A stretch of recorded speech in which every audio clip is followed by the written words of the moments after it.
This is Ben Television News Roundup, a compilation of major stories in the weekend.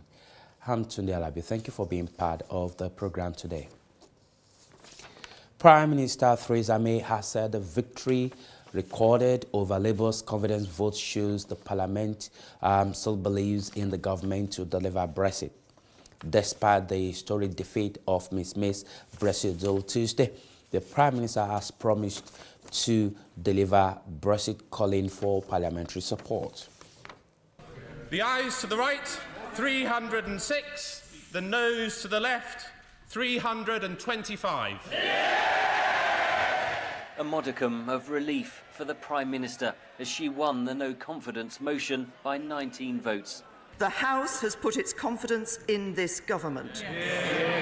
I stand ready to work with any member of this House to deliver on Brexit.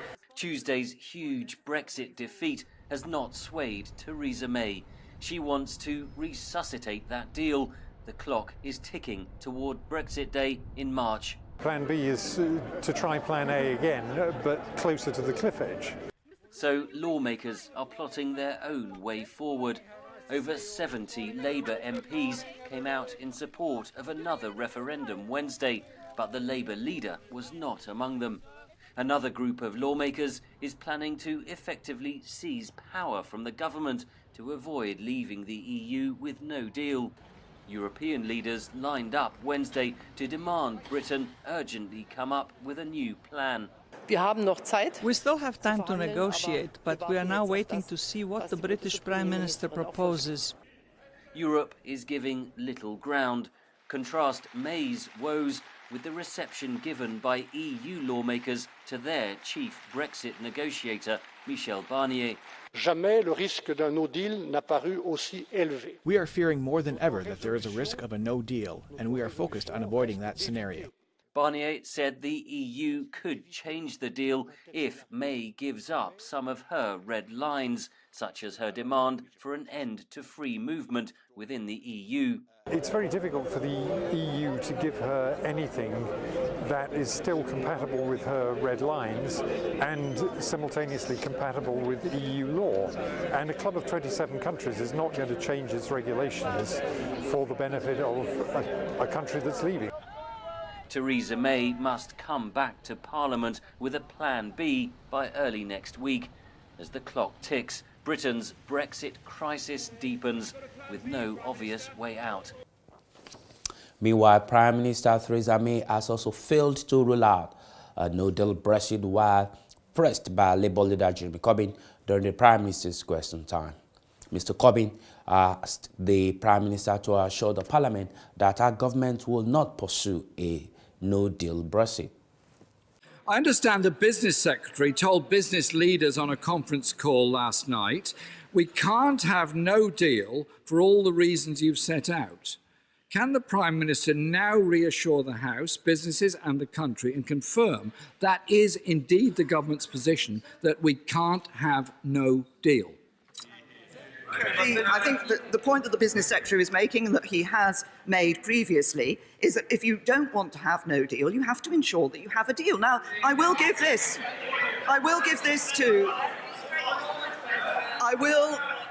say this to the right honourable gentleman. There are actually two ways of avoiding no deal. The first is to agree a deal, and the second would be to revoke Article 50. Now, that would mean staying in the European Union, failing to respect the result of the referendum, and that is something that this government will not do. Jeremy Corbyn! The Prime Minister hasn't answered on a customs union, hasn't answered on no deal, and continues to spend £4.2 billion of public money on a no deal scenario. Yeah. Can't she understand? Yesterday the House rejected her deal. She needs to come up with something different than that. But, Mr. Speaker, it's not just on Brexit that this government is failing. 4 million working people are living in poverty. 500,000 more children in poverty compared to 2010. The Rowntree Foundation confirms in-work poverty is rising faster than the overall employment rate. With poverty rising, can the Prime Minister tell us when we can expect it to fall? for the time she remains in office? Can I tell the right honourable gentleman what is happening? We now see 1 million fewer people in absolute poverty. That is a record low. We see 300,000 fewer children in absolute poverty. That is a record low. We see a record low in the number of children living in workerless households, and income inequality lower than at any point under the last Labour government.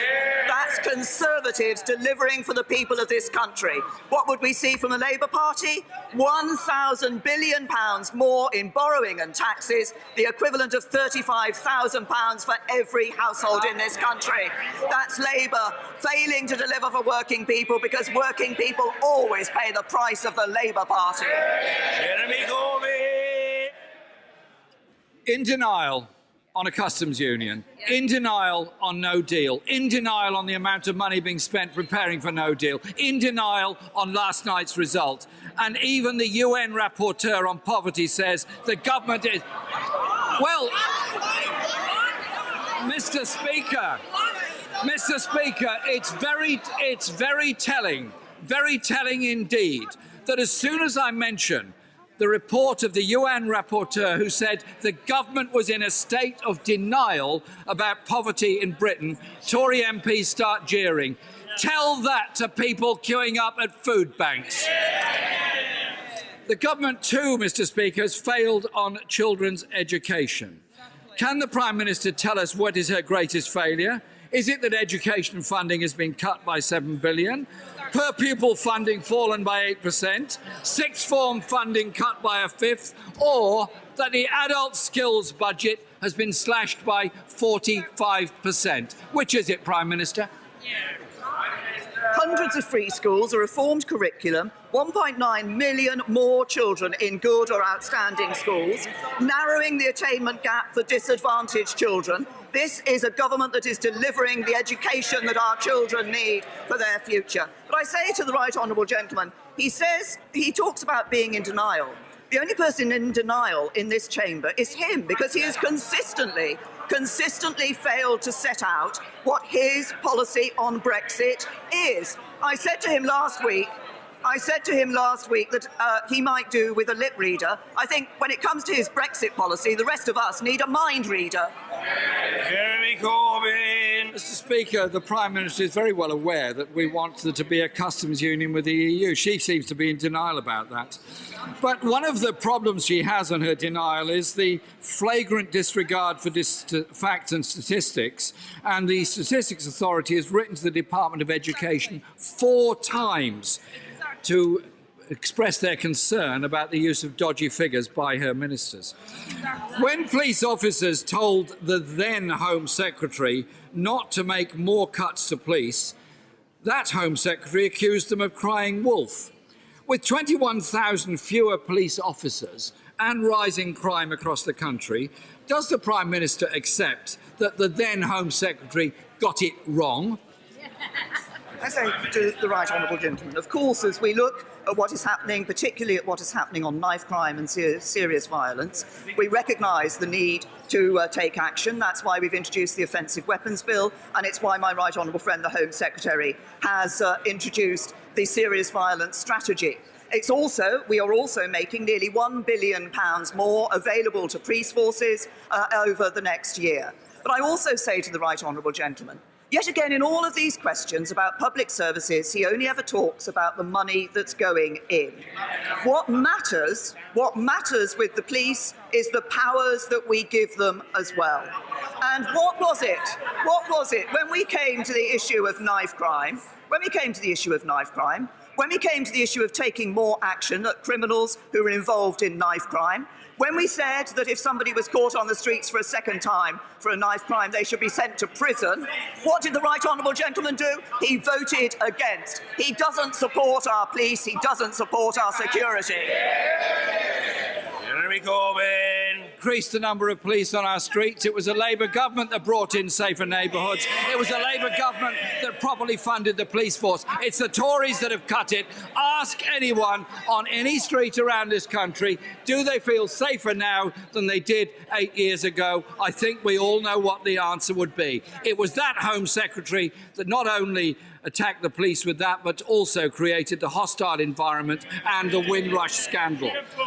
She promised to tackle burning injustices. She's made them worse, as Windrush showed. More homelessness, more children in poverty, more older people without care, longer waits at A&E, fewer nurses, rising crime, less safe streets, cuts to children's education. This government has failed our country.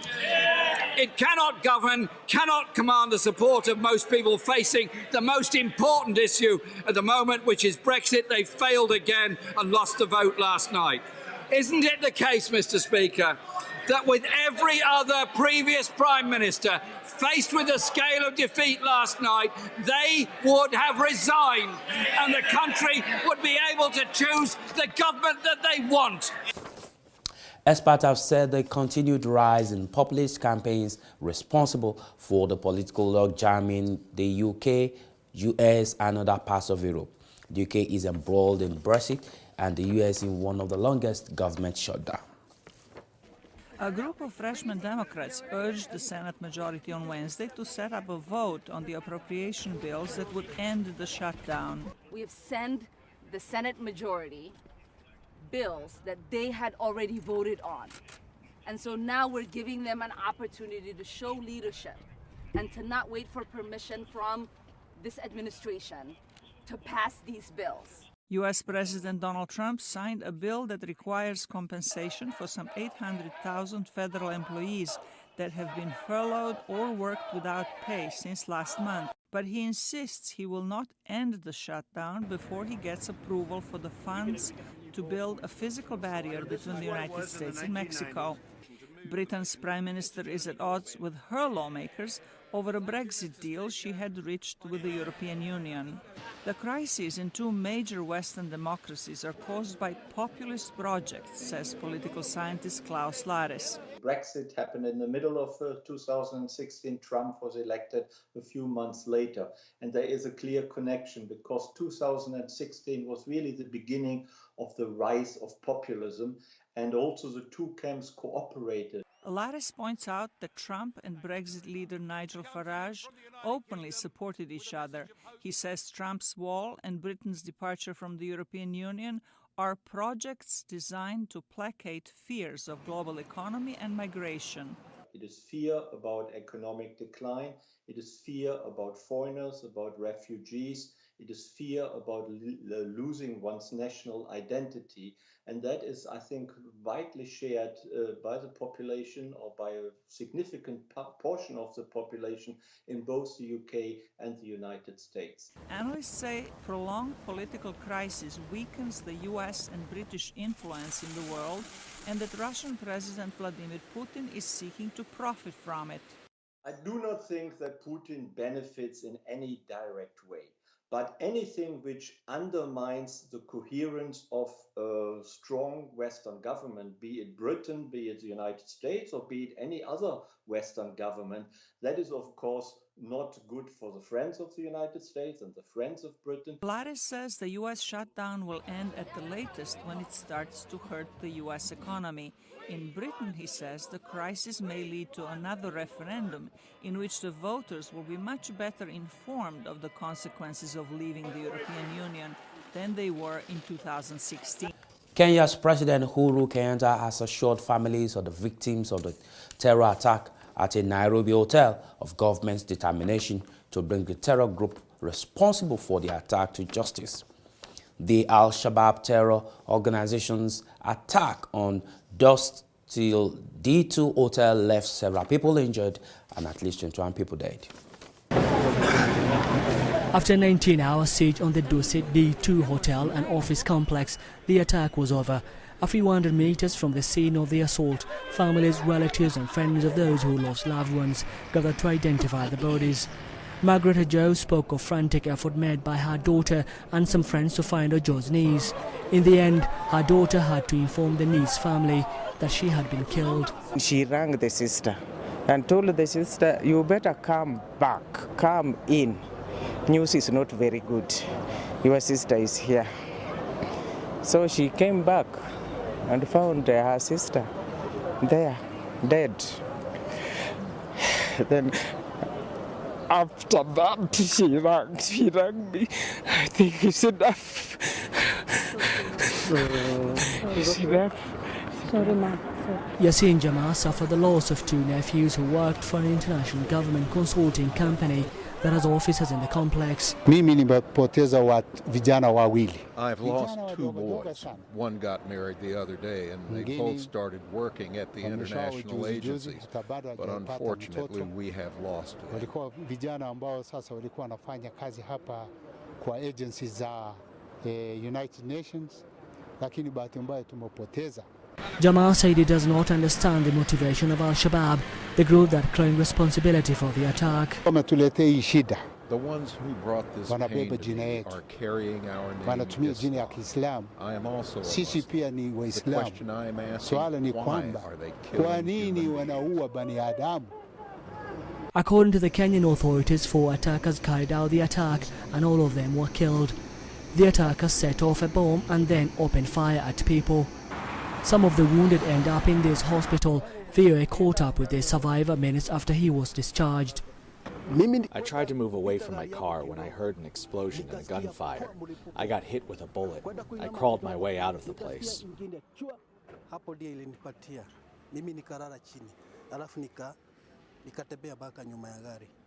Al-Shabaab has launched attacks in Kenya since 2011, when Kenyan troops entered Somalia to fight the militant group. The Kenyan government has vowed to hunt the terror group throughout the country. Zimbabwean government has accused opposition leaders in the country of inciting violence during the mass protest against increase in fuel pump prices. Meanwhile, Zimbabweans have accused the government of high-handedness after clamping down on protesters. Police and army vehicles patrolled the streets of Harare as Zimbabwe's protests of a 150% fuel hike entered its third day Wednesday. Armed police surrounded the home of pastor and political activist Ivan Mawarine before arresting him. They are alleging that he has incited violence through Twitter and other forms of social media, particularly in the Central Business District. We've asked for full particulars, when, how. They say they don't know. They'll give that to him at the police station. We've asked how asking for people to stay away can constitute incitement to violence. President Emerson Mnangagwa's government, which succeeded Robert Mugabe's decades-long rule in 2017, pledged to respect human rights and revive Zimbabwe's moribund economy. More than a year later, critics still accuse the government of being heavy-handed with protesters. It is everyone's right under the Zimbabwean Constitution and Universal Declaration of Human Rights to be able to express themselves in any manner they see fit. But we ask the security forces not to be excessive in their response to people exercising their freedom. Loss of life must be avoided at all costs, in particular Zimbabwean life. The solution is there. The solution is dialogue. Zimbabwean authorities blocked the internet on Tuesday, saying citizens were using social media to spread information about the 3-day strike. President Mnangagwa is in Russia as part of a 5-nation visit, which ends after he attends the World Economic Forum in Davos, Switzerland, later this month. The president urgently needs to be in this country. Other presidents who have similar issues, the president of France, the president of America, did not go to Davos. And those are the biggest economies. Those are the ones that have the money. Our fragile economy cannot afford a luxurious trip by the president to countries that I can't even pronounce, to countries that I didn't know until they said they were going there, existed on the map. But some in the capital agree with the president's move to increase fuel prices and quell protests. I was not happy about the protests destroying properties. It was not good. They should have done it peacefully. The way I see it, in the African region, fuel was cheapest here, so the measures he has taken are meant to be at par with the region's fuel prices. I do not see that as wrong. More than 200 protesters have been brought to court on charges of violence, and more are expected on Thursday. And with that news, we conclude the news roundup for this week. Thank you for being part of the program. I'm Tony Alabi. Enjoy the rest of your week. Bye.